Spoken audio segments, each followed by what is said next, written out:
Et bonjour, bienvenue dans ce nouvel épisode. Nous, c'est Delphine et Maxime. On vit dans ce 4x4 cellules. Avec lui, on est parti pendant 2 ans pour essayer de relier l'Atlantique au Pacifique par la voie terrestre. Une aventure entre 2 océans qui nous fait voyager de la France au Japon et parcourir 16 pays, 2 continents et 11 fuseaux horaires. Cet épisode est la deuxième partie de nos découvertes en Géorgie. Si tu as vu le précédent, tu sais que nos premiers pas et nos premières pistes nous ont menés de la capitale au paysage improbable de son immense semi-désert. Dans celui-ci, tu vas découvrir le pouvoir étonnant de ce petit pays qu'on appelle la perle du Caucase. Celui en quelques heures de te transporter des steppes brûlantes et arides aux monts enneigés et volcans endormis du Grand et du Petit Caucase.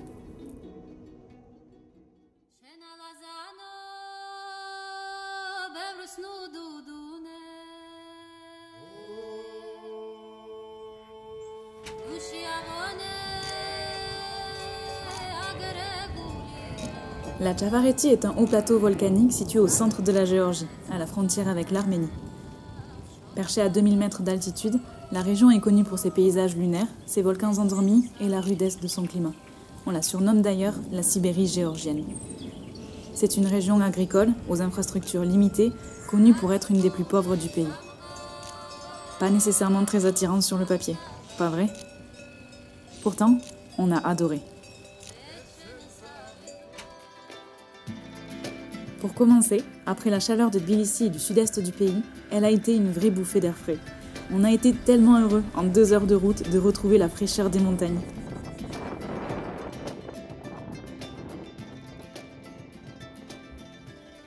On a une grande nouvelle. Annonce tout. Il fait 20 degrés dans la cellule. C'est un peu fou parce qu'on a quitté la capitale et il faisait 35 degrés. Et on a gagné 1000 mètres d'altitude, même un peu plus, et on a perdu tellement de degrés. Et là on s'est posé au milieu de nulle part. Il n'y a que des montagnes, de l'herbe, des fleurs, du vent froid. Donc ça fait trop du bien. Et surtout, c'est trop bien. Tu vois ce qu'on a dehors.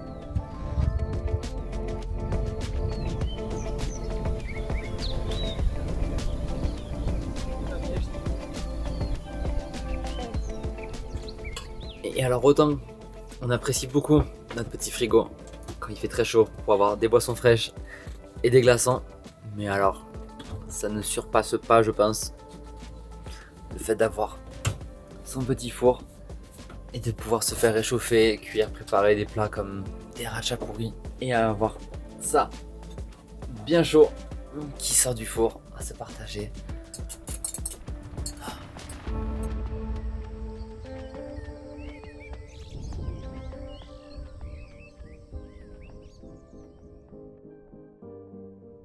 La Tchavareti, c'est aussi des lacs étincelants. La région regroupe 6 des plus grands lacs du pays, ainsi que d'importantes zones humides reconnues internationalement pour leurs caractéristiques naturelles propices à accueillir les oiseaux migrateurs. Un vrai hotspot de biodiversité qui appelle à la contemplation.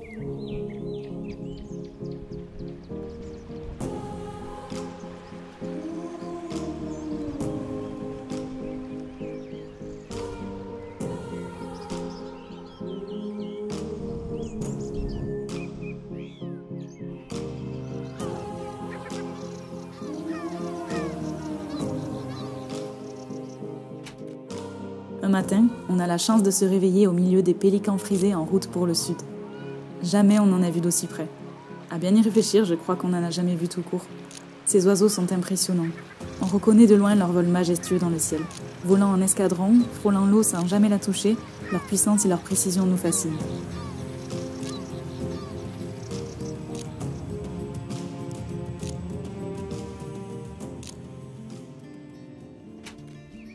Ces journées passées au bord de ces lacs d'altitude, où seul le cri des oiseaux perturbe le silence, sont parmi nos plus beaux souvenirs de la Géorgie.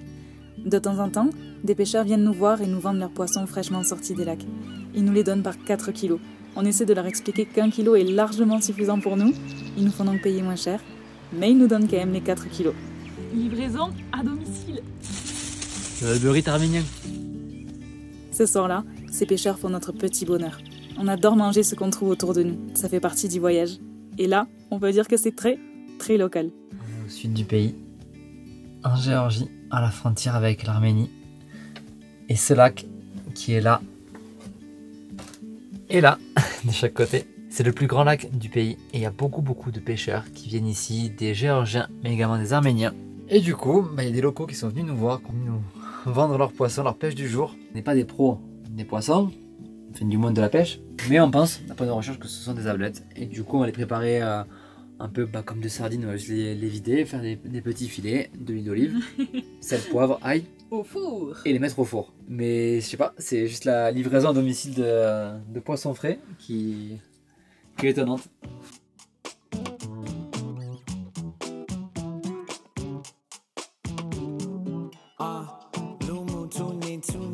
Put you in that mood you like, spirit moving, now loosen you up, you don't care, who cares? Look at you now, it's magic, filling up glasses, looking like an actress, ayy.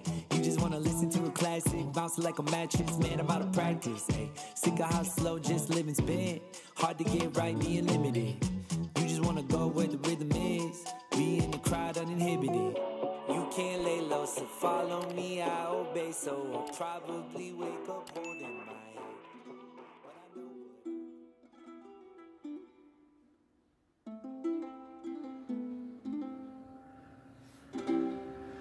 La région nous plaît.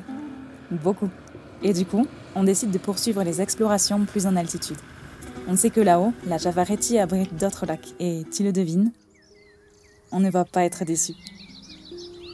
Pendant presque une semaine, on dort dans des endroits parfois tellement idylliques qu'on trouve presque étrange d'avoir le droit d'être là. Chez nous, on a l'habitude du parc national des Pyrénées, où tout est très réglementé. Ici, ce n'est pas le cas, mais c'est si beau qu'on peut qu'avoir envie de respecter les mêmes règles, bien qu'on y soit avec notre véhicule. Pas de feu, pas de cueillette, pas de traces de notre visite. C'est le genre d'endroit où, encore plus qu'ailleurs, tu as envie que ton passage soit le plus invisible possible.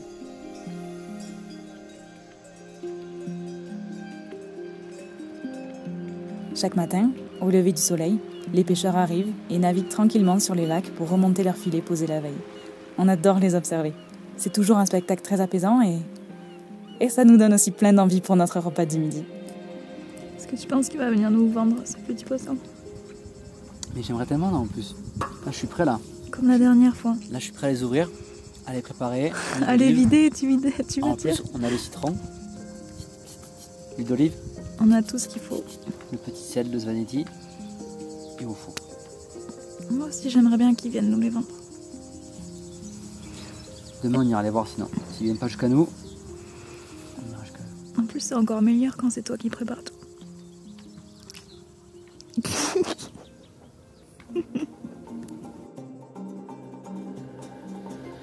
D'ailleurs, ce jour-là, on décide d'aller découvrir le village où vivent ces pêcheurs. On a une petite mission à y réaliser. Niché sur une presqu'île, ce petit village aux toits colorés est peuplé essentiellement par une communauté arménienne. Les Arméniens sont la deuxième plus grande minorité ethnique de Géorgie. Ils sont arrivés en masse dans le pays après avoir fui les persécutions dans l'Empire ottoman à la fin du XIXe siècle. Ici, les habitants vivent principalement de la pêche, de l'élevage, et chaque famille possède ses animaux pour subvenir à ses propres besoins en lait, fromage, œufs et viande.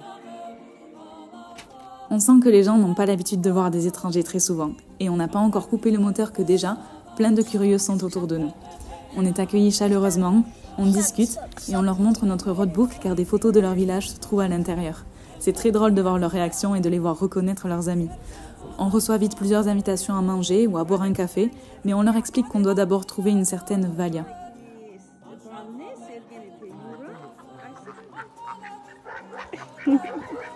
Très vite, deux petites guides se chargent de nous accompagner devant sa porte. Nos petits guides.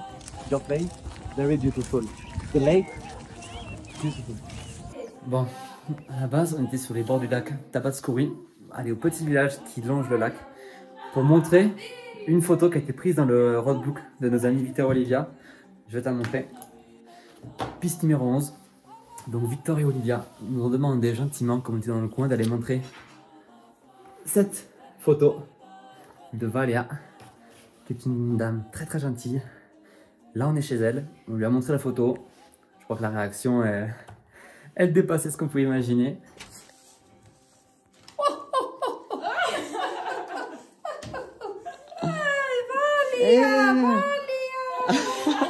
Oh.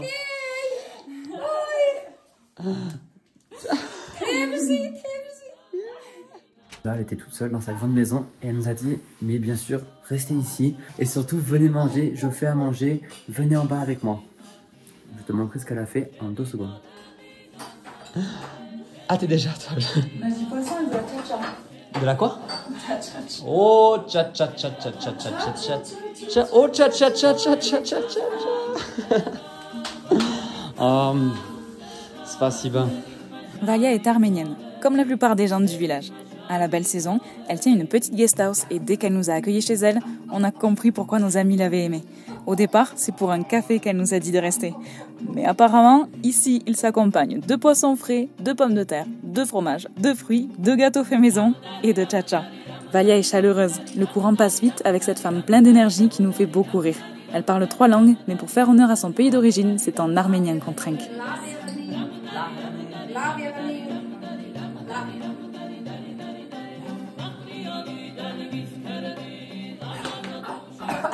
On a finalement passé pas mal de temps chez elle. Je ne sais pas pourquoi elle s'est beaucoup attachée à mon prénom. Et elle a vite eu une attitude très maternelle. On a fini à tcha-tcha, pris des photos ensemble, et quand on a voulu lui donner quelque chose pour le repas, voilà ce qu'elle a répondu.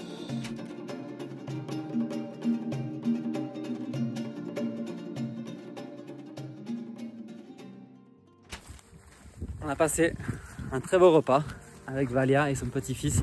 Donc elle a refusé qu'on lui donne quelque chose pour ce repas. Ça nous a fait un cadeau.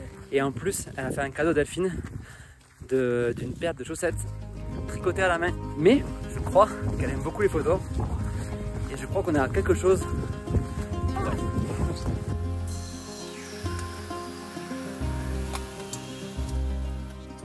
Voilà. Elle nous dit de venir.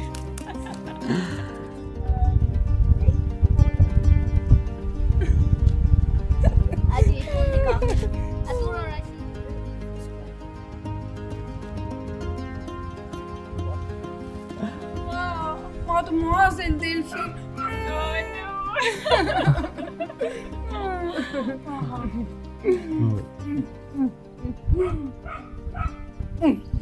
Thank you. On continue la balade dans le village, on retrouve nos petites guides, une autre habitante nous ouvre sa porte, on lui achète des poissons pour notre repas du soir. Des petits poissons, près du lac. Dajidania.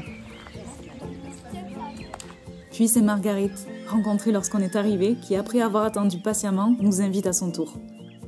Là encore, c'est pareil, l'accueil est bienveillant, chaleureux, elle tient à nous offrir un café et nous amène finalement des cuirs de fruits qu'elle a elle-même réalisés et un ratchapouri tout droit sorti du four. Ah, qui nous a fait le ratchapouri maison.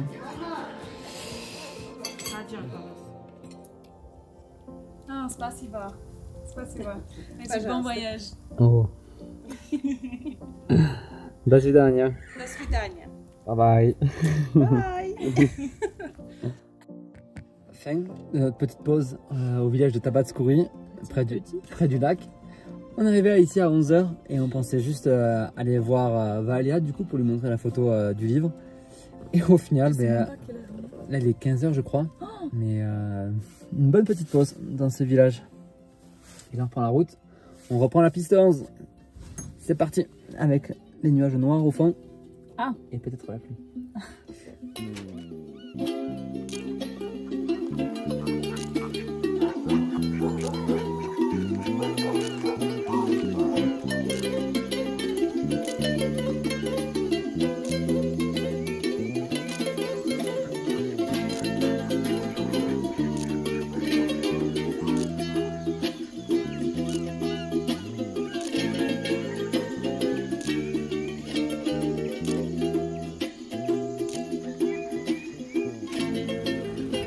La découverte de la Javaretti paraît encore plus douce après ces moments partagés.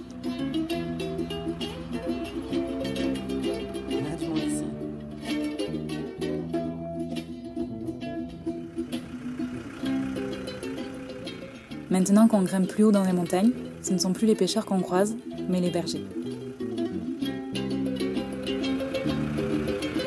Les traversées des troupeaux rythment le trajet, et nous, en cette fin d'après-midi, on avance avec comme seul but de profiter de ces scènes de vie et des paysages. Peut-être que tu le ressens. Il règne ici comme une douce austérité qui se prête bien à ce genre de vagabondage.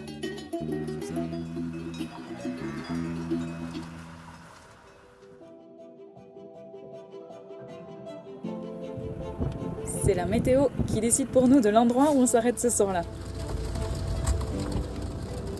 On se trouve une surface à peu près plane pour bivouaquer en pensant que la tempête va durer, mais finalement, la Géorgie choisit les derniers rayons du soleil pour nous proposer un des spectacles qu'elle maîtrise le mieux. Des jeux de contraste sur les montagnes, des plaines qui s'inondent de lumière, des immenses troupeaux surgissant de nulle part, et le bouquet final, un arc-en-ciel au-dessus de la place qu'elle nous a choisie.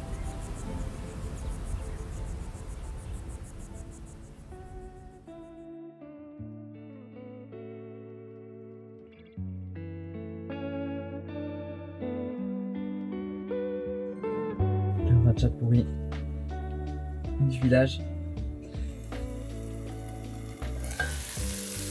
Les poissons du lac. Des petits muffins en dessert au fond. Ma ravissante compagne. Une Delphine contente. Ça, c'est un bon dimanche soir. Ma ravissante compagne.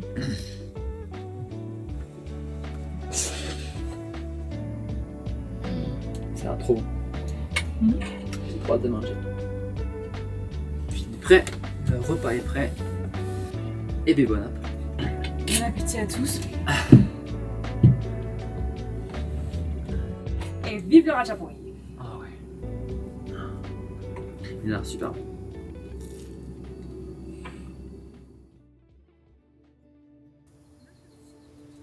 Cinq mois qu'on a quitté la France et qu'on s'est lancé dans cette traversée de l'Atlantique au Pacifique par la voie terrestre. 5 mois remplis de voyages, mais on n'a toujours pas pris l'habitude de se réveiller et de vivre dans des endroits si beaux. À chaque fois, on a un peu de mal à y croire, et la sensation d'être très privilégié d'être là, dans cette nature tous les deux, avec notre maison et tout ce qu'il nous faut pour vivre. Peut-être qu'on n'en prendra jamais l'habitude. Et ce serait tant mieux.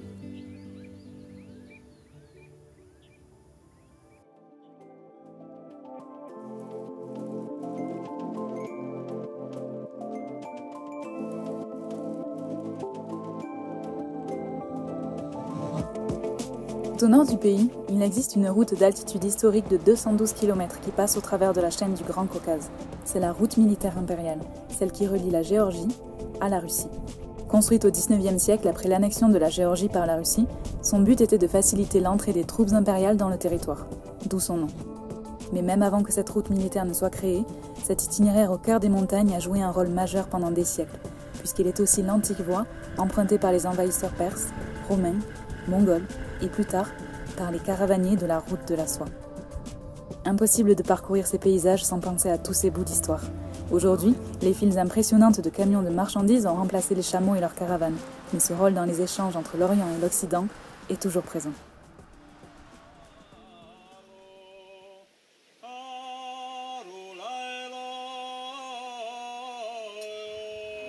Arrivé à destination, une de nos dernières en Géorgie. Et là, en face de nous, il y a le mont Kazbek. Et oui, si on est ici, c'est aussi pour l'admirer à lui. Le mont Kazbek et ses neiges éternelles, à 5047 mètres d'altitude. Cet immense volcan endormi est un sommet emblématique du Haut-Caucase. Il abrite sur ses flancs le glacier de Gergeti long de 7 km et un ermitage orthodoxe unique à 4000 mètres d'altitude. Les environs aussi sont grandioses, et c'est en bonne partie grâce à elle. Perchée sur son promontoire au milieu des montagnes, on comprend pourquoi l'église de la Trinité est la plus photographiée de Géorgie.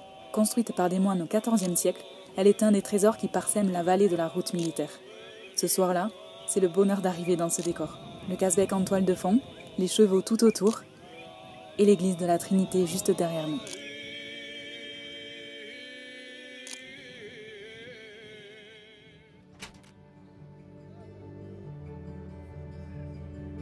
C'est actuellement 5 h du matin et ce réveil n'était pas du tout prévu à la base. Mais alors, pas du tout. Et finalement, on s'est chauffé pour aller faire une rando et commencer très tôt cette rando parce que c'est le seul créneau qu'on a où il fait très beau et la météo est très changeante par ici. Donc on va en profiter, on va aller marcher jusqu'au glacier qui est à 3300 mètres d'altitude et il faut environ 7 à 8 heures aller-retour. Donc là on va déjeuner tranquillement, faire toutes nos affaires pour la journée et aller faire cette rando qui a l'air vraiment cool et profiter de ces bonnes conditions météo.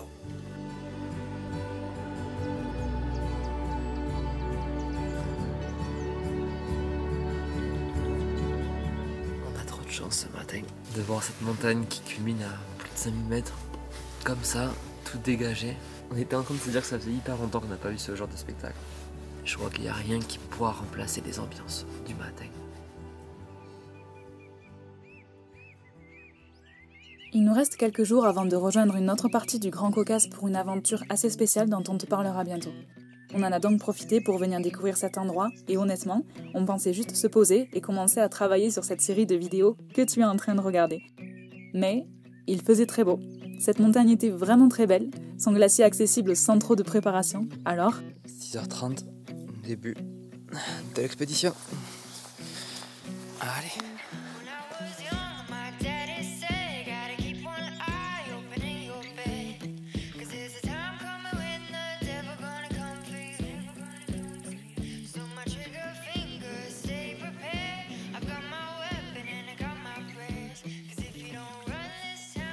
La rando est facile. Quelques montées un peu raides amènent sur des crêtes, puis on les suit en profitant de vues magnifiques sur les alentours qui s'éveillent.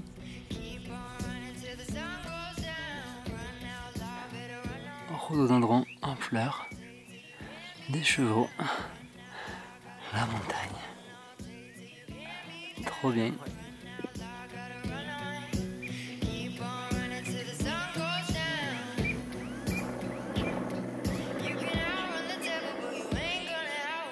On aperçoit premier objectif là-bas, le refuge, et après il y a le glacier qui est juste là.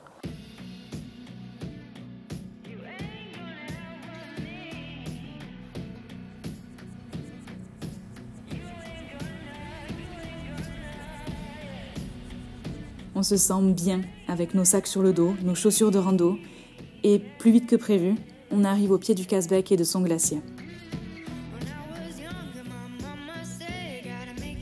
7 km 85, enfin 850, et 3h17 pour arriver ici, au glacier, à 3003, au pied de mon Kazbek. Trop bien, parce qu'il est encore tôt dans la journée, donc encore plein de temps pour en profiter. En tout cas, c'est impressionnant d'être au pied de cette masse glaciaire.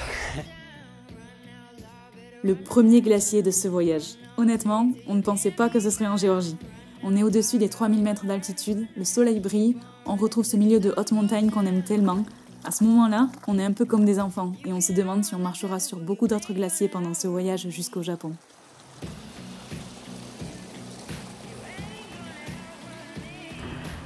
« 3420 mètres. Le but du jour est atteint. Pour gravir complètement le Kazbek, il faudrait rejoindre le second camp de base, y passer la nuit et pour la seconde journée, être accompagné d'un guide ou avoir le matériel d'alpinisme nécessaire, notamment pour s'encorder. On arrête donc l'impro pour aujourd'hui. Et sur le chemin de la descente, on s'arrête au refuge, histoire de goûter au ratchapuri de la gardienne et à la bière qui porte le nom de ce sommet. Ouais, c'est vrai. Parmi les glaciers, on met le pied dessus aussi. Ouais. Et oui. On voit trop bien d'ici. On voit bien les murs. Retour à la maison. Oh, t'as les mains noires. Et oh, ça y est, de retour. Après, exactement 6h10 et 15, quasiment 16 km. Ah ouais? Ouais. Bah, c'était une très belle rando. Ouais, c'était une bonne rando. Et puis voilà, ça fait du bien de passer une bonne journée là-haut. Ouais. Trop du bien. On est bien fatigué là. Ouais. Bien fatigué. Maintenant, on va Jambes. bien se reposer, bien manger, bien boire. Ça, on sait bien faire ça. Ça va, ça c'est pas le plus compliqué maintenant.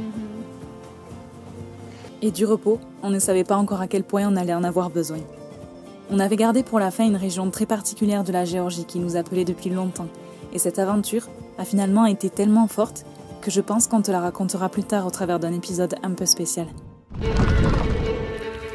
Je sais pas dans quoi on s'embarque. La neige nous bloque. Ce qui est sûr, c'est que dans le prochain, il sera l'heure de te partager un moment charnière de notre voyage vers le Pacifique. la traversée des deux géants que sont la Russie et le Kazakhstan, étape qui nous fera définitivement basculer en Asie centrale. Ça fait 5 ans. 5 ans que je voulais qu'une chose, c'était retourner en Asie. Alors à très vite pour la suite. Et il s'est passé tellement de choses.